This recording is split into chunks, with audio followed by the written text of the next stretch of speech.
Hello everyone and welcome back to the channel. In May 1990, the quiet suburban community of Wellington, Florida was rocked by a shocking and mysterious crime that would baffle investigators for decades. Marlene Warren, a well-liked and seemingly ordinary woman, was brutally gunned down at her doorstep by a clown wearing a bright orange wig and a red nose. The case of the killer clown sent shockwaves through the nation, leaving both law enforcement and the public perplexed.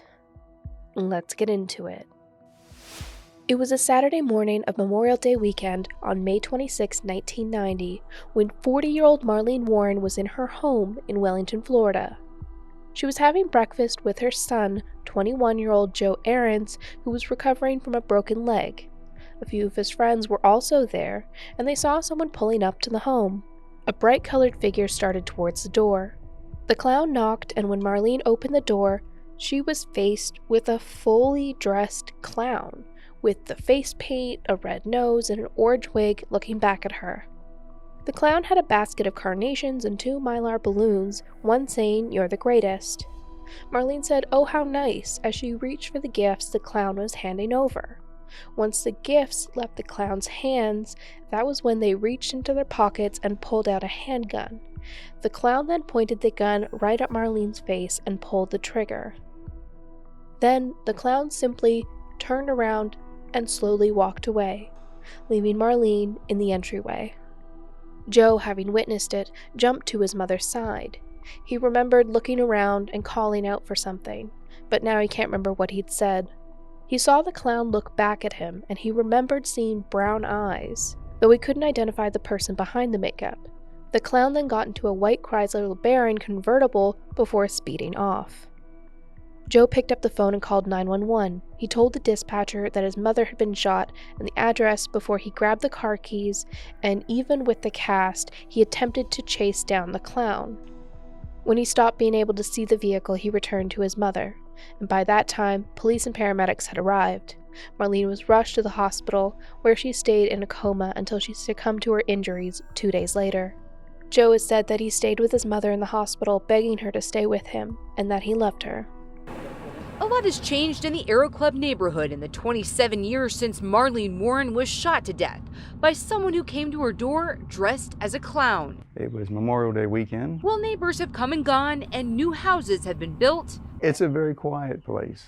neighbor Bill Kramer remains. I was walking my big Labrador Retriever, and I heard what sounded like a nail gun. And still remembers the day he heard what was likely the gunshots that killed his neighbor. About that time, I heard somebody yell, "They've shot Joey's mother." Marlene was born on April 15, 1950 in Mount Clemens, Michigan. In 1965, she married her high school sweetheart John Aarons at only 15 years old and had her first son, Johnny Jr. They had their second child, another son named Joey, a few years later. However, tragedy struck the young family only 5 years after they were married. Marlene's husband, John, died in a car accident, leaving the 20-year-old with 2 very young children. 2 years later, she met Michael Warren. She was 22 and he was 19. Michael Warren grew up in a small suburb in Detroit, and the two really seemed to hit it off. The couple had a whirlwind romance, and Marlene was swept off her feet. Michael also doted on her 2 young sons, and soon the couple married. After their wedding, the couple left Michigan for sunny Florida, where Michael's family lived.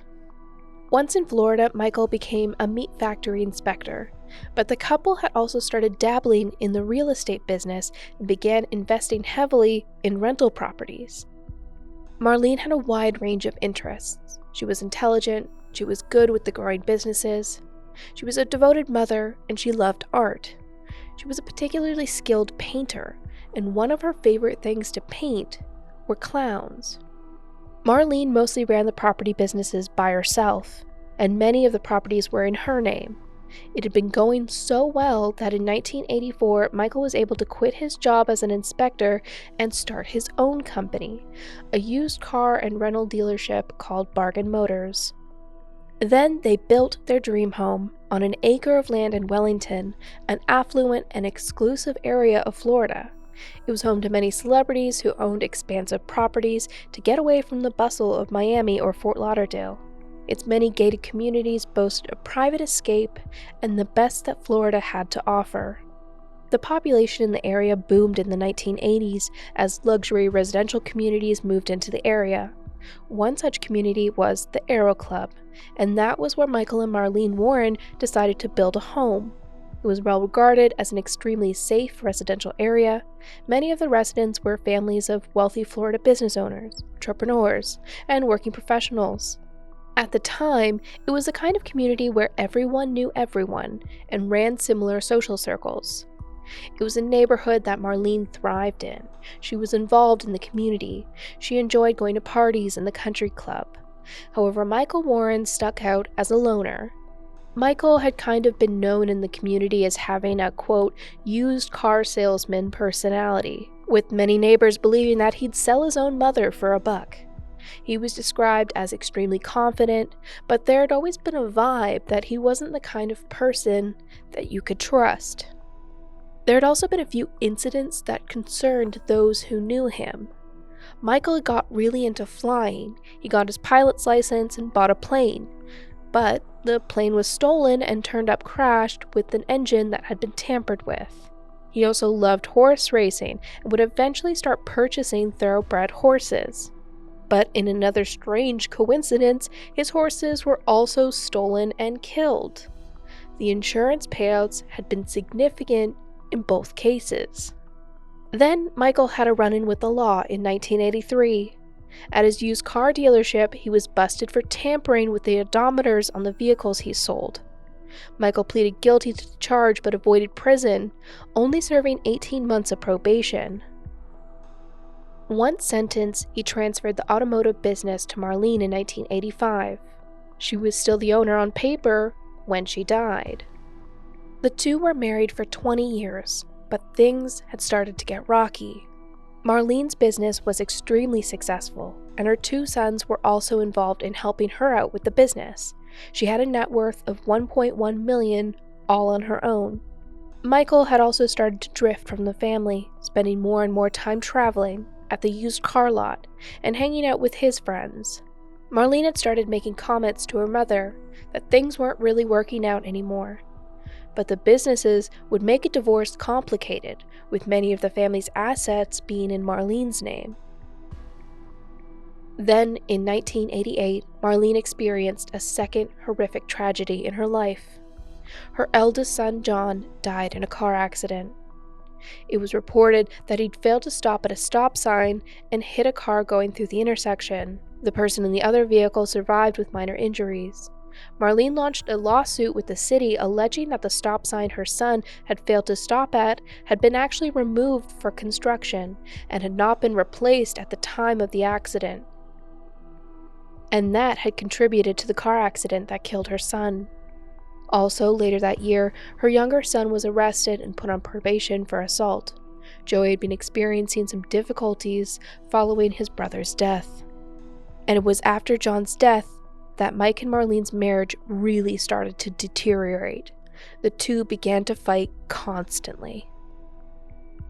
In 1990, the Warrens really only had one neighbor, and their neighbors were walking their dog on May 26th, when they heard what they had believed was a nail gun going off, before seeing Joe screaming, a white Chrysler LeBaron speeding down the road. The neighbors also called 911 after realizing what had happened the day Marlene was shot. The investigation started right away. Very quickly, police had evidence coming in from all directions.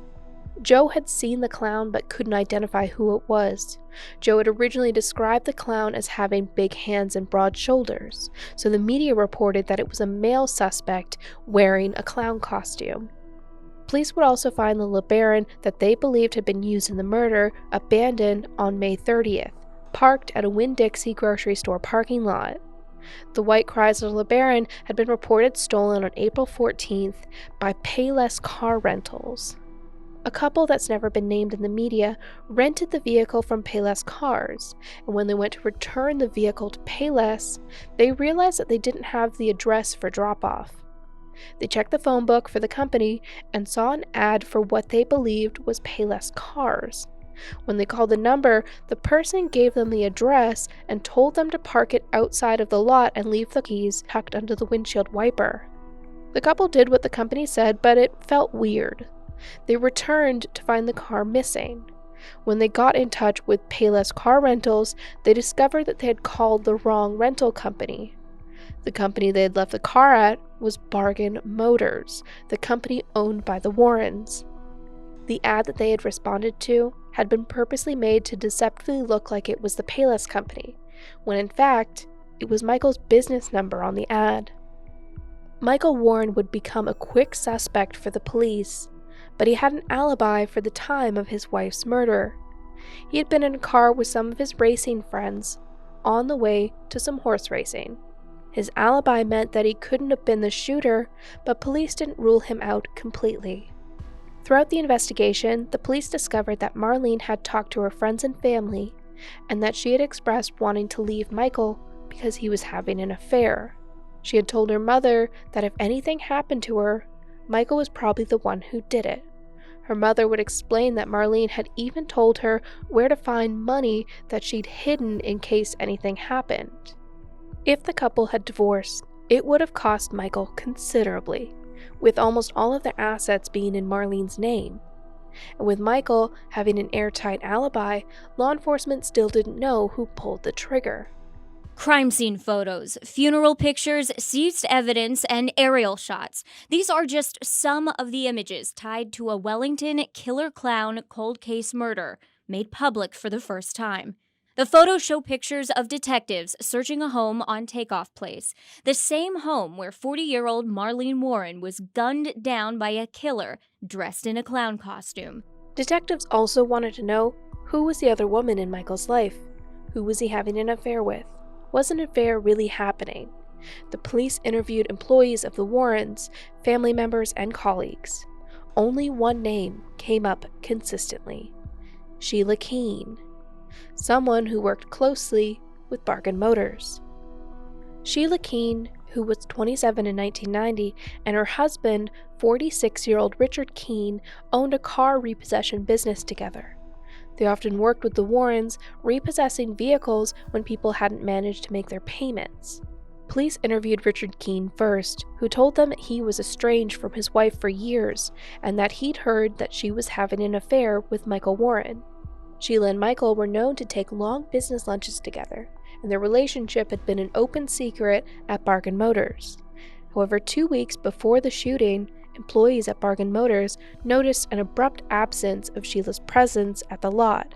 Both Sheila and Michael denied having an affair with law enforcement. Sheila was born Sheila Sheltra. She was known to be beautiful with long brown hair and brown eyes. She'd grown up in Central Florida in the agricultural area. Sheila was strong and independent, and many described her as a force to be reckoned with. She was fearless. Sheila had always been described as kind of wild. She was beautiful, and she loved the attention that she got from men. And from an early age, she started to get involved with much older men. She had met Richard Keen when she was a teenager, and he was nearly 20 years older than she was. And Keen wasn't exactly the kind of person that you'd want your young daughter dating. He was a very vocal member of the KKK and involved in the drug trade. Sheila would end up marrying Keen, and shortly after their marriage, Keen was busted for trafficking cannabis and sentenced to 10 years in prison. Sheila ended up moving to Georgia to be closer to Keen while he served his prison sentence. And while Keen was in prison, Sheila started to get in trouble with the law herself. She was busted twice for theft. By 1990, their relationship had soured.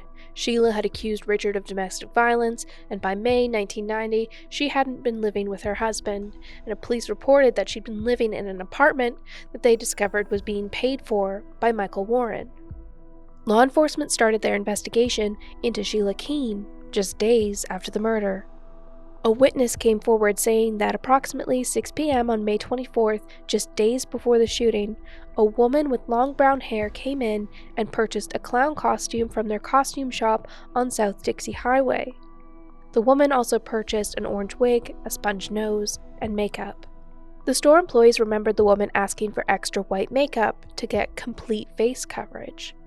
2 of the shop employees would tentatively identify Sheila from a photo lineup shown by the police. One of the 2 balloons found at the crime scene was discovered to be so unique they were only sold at one public store in town. An employee there said that 2 hours before the shooting, a woman with long brown hair had come in and purchased 2 Mylar balloons and a basket of flowers. Law enforcement were even able to connect her to the car that the clown had used. Sheila had been at Bargain Motors on April 14th when the car was dropped off. Police believe that Michael Warren and one of his employees may have been involved in stealing the car, but couldn't find any evidence to confirm this. The evidence law enforcement found in the vehicle were orange fibers similar to ones found in synthetic wigs, a brown hair that police said was consistent with the hair that they found in Sheila Keen's apartment, and a brown paper bag from Publix. Sheila denied having any involvement and said that she had not bought a clown costume or a basket of flowers or balloons. Her alibi was that she'd been out all day looking for cars to repossess and could not specify exactly where she'd been that day. It would seem like law enforcement had a growing amount of evidence, but a lot of it was circumstantial. They believed that Michael was involved but couldn't prove it, and his alibi made it impossible for him to have been the one that pulled the trigger, and the evidence against Sheila was piling up. At the time, prosecutors didn't feel that there was enough evidence to convict, and they would only get one shot, so they didn't make any arrests in 1990. Michael Warren also continued to be a suspect but was not charged with any crime connected to his wife's murder. However, during the investigation, law enforcement looked into every part of the Warren business and discovered Michael had been doing something illegal. He was charged with 43 counts of odometer tampering, grand theft, and racketeering. He went to prison in 1994 and spent 3 years there. His business and properties never recovered, and while in prison, he only had a few visitors: his mother, sister, grandmother, and a few friends from his horse racing days. Joey never visited. Michael Warren, in an interview right before he went to prison, speculated that he thought maybe his wife was a victim of an angry tenant or car buyer. Authorities didn't believe that she was a victim of any angry person involved with their businesses. Marlene's love for clowns had been well known. It had been a very personal attack, and no one seemed to have a grudge against Marlene specifically. However, without new evidence, the case would go cold, and Sheila Keen would go off the radar for now. Marlene's son Joe became estranged from his stepfather, and reportedly moved back to Michigan to be close with his grandparents. He's also stated that he had spent a year grieving the loss of his mother, brother, and father with drugs and alcohol. He has since been able to pull himself out of the fog, and he's often taken interviews and has been very open to talking with the media about the case for years. Joe has also always held the belief that Sheila Keen was responsible for his mother's death. More than a decade later, police would be shocked to discover that Michael Warren was now married to the lead suspect in his wife's murder. In 2002, Michael and Sheila married in a quiet Las Vegas wedding, and now she was Sheila Keen Warren. After their marriage, they moved to Tennessee, and Sheila started going by the name Debbie. They purchased a fast food restaurant called the Purple Cow. An ex-employee said that one year Sheila had dressed up as a clown for Halloween at the restaurant, and when she was drunk, she had boasted about getting away with murder in Florida. They sold the restaurant in 2016, purchasing a property in Abington, Virginia, and retired. A beautiful neighborhood, nice, friendly people all around. I just felt so welcome in their home, and them and ours too. We have wonderful neighbors here, and they were, fit right in. She would be the last person on earth I would ever suspect. She's just so loving, very hard workers, and we would only see them on Sundays. Right now, if I didn't have anything to do, I'd get in my golf cart and go down and see what Debbie and Mike were up to, and maybe they're at the boat dock or working in their yard. I felt shaken, very, very shocked. And when I stopped by the Warrens' house this morning, a woman answered the door, saying Michael Warren wasn't home either. Is Michael Warren, is he home? No, he isn't. Okay. You're just watching the house. Okay. Sorry. Thank you. He's not doing well. He's He's very, very distraught. When we talked on the phone, he said, "You know, Brooke, she did not do this." And I said, "I believe you, and I love you both, no matter what." In 2014, Florida police got extra funding and they started reviewing unsolved murders. One of the cases was Marlene Warren's murder. They were able to reopen the case and they were going back through the evidence that couldn't be used in 1990 with new DNA technology. Forensic experts were able to connect DNA from the hair in the getaway vehicle directly to Sheila Keen. As far as the new evidence was, the key pieces of evidence was hair found in the getaway vehicle and a hair that was found entangled in the balloon ribbons. Both were positively matched back to Sheila. Sheila Keen Warren was arrested in 2017 for the murder of Marlene Warren. She was charged with first-degree murder, and the death penalty had originally been sought by the prosecution, but was later reduced. She would continue to deny her involvement for years. She pleaded not guilty at her first plea hearing and was held without bail while she awaited trial. Following her arrest, an employee's son came forward with an allegation.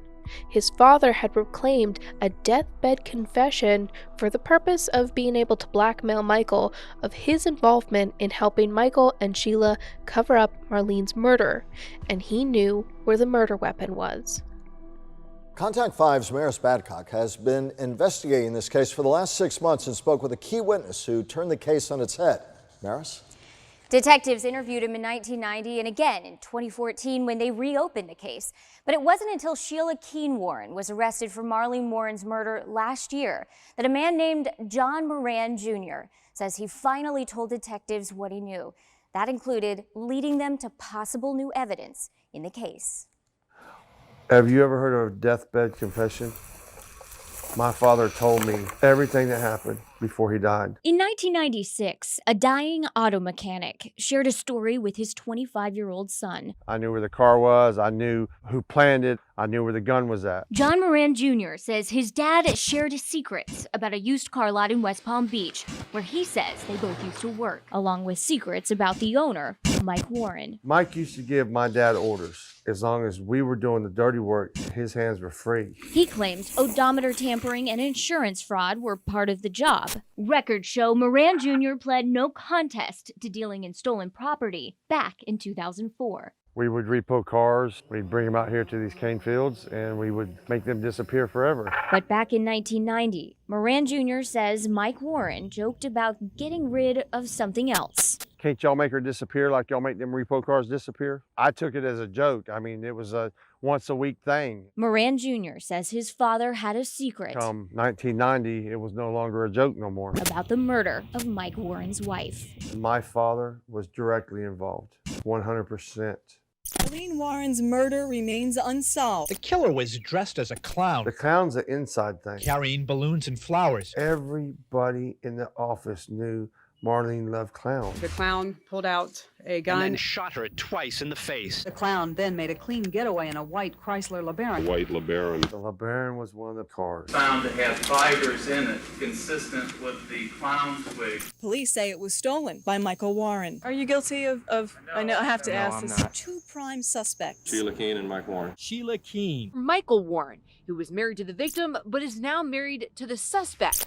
Let's bring out Sheila Warren Keen. She's been charged with first-degree murder. The suspected killer clown finally under arrest. And here we are 30 years later and still haven't got all the answers. It took Palm Beach County Sheriff's detectives nearly 30 years to charge Sheila Keen Warren for Marlene Warren's murder, an arrest made partially on new DNA evidence. But thanks to his dad's deathbed confession, Moran Jr. says he knows where more evidence is buried. There was one car right after the shooting. Evidence like a second getaway car. Absolutely, he would not let me touch it. A car he says his dad was told to get rid of.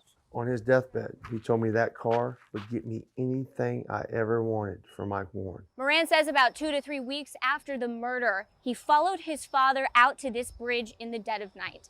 And when they got there, he watched his father push a car into the canal and throw in a gun alongside it. He says inside that car is the clown costume, and that gun is the murder weapon. I watched it go in the water. I seen it with my own eyes. They both went in the same time, the same night. When they finally dig that car up, They're gonna find a clown suit? oh yeah. This search warrant filed in Hendry County confirms Moran told detectives about the second getaway car after Sheila Keen Warren was arrested. Moran says he took detectives to find it, and he showed us too. Drove down, you can see the tire tracks down through here, where it looks like they must have pulled the car out. I was told that they had found the car and was waiting on a search warrant to go into it. Contact 5 confirmed Palm Beach County detectives impounded a car in June, tied to Marlene Warren's case number. Most of the info is redacted, but detectives also filed a search warrant. The clothes that everybody was wearing that day will be in that car. A few days later, dispatch records confirmed Palm Beach County Fire Rescue was asked to bring in the jaws of life to open car doors that were rusted shut, related to a 30-year-old cold case. The car was just found underwater. Then there's this. Records filed last month in the case against Sheila Keen Warren show a 1982 Audi 4000S, similar to this one, was recently searched by PBSO detectives. The warrant was sealed. But it's still unclear what other implications the car has on the case. He was determined to make sure I knew where to find that car. An auto mechanic who made sure secrets about a killer clown cold case murder didn't die with him. I just hope the family can understand and accept that I did come forward, and hopefully their mother and their daughter's killer will be brought to justice. A vehicle was found when law enforcement searched the canal where John Moran had said the car would be.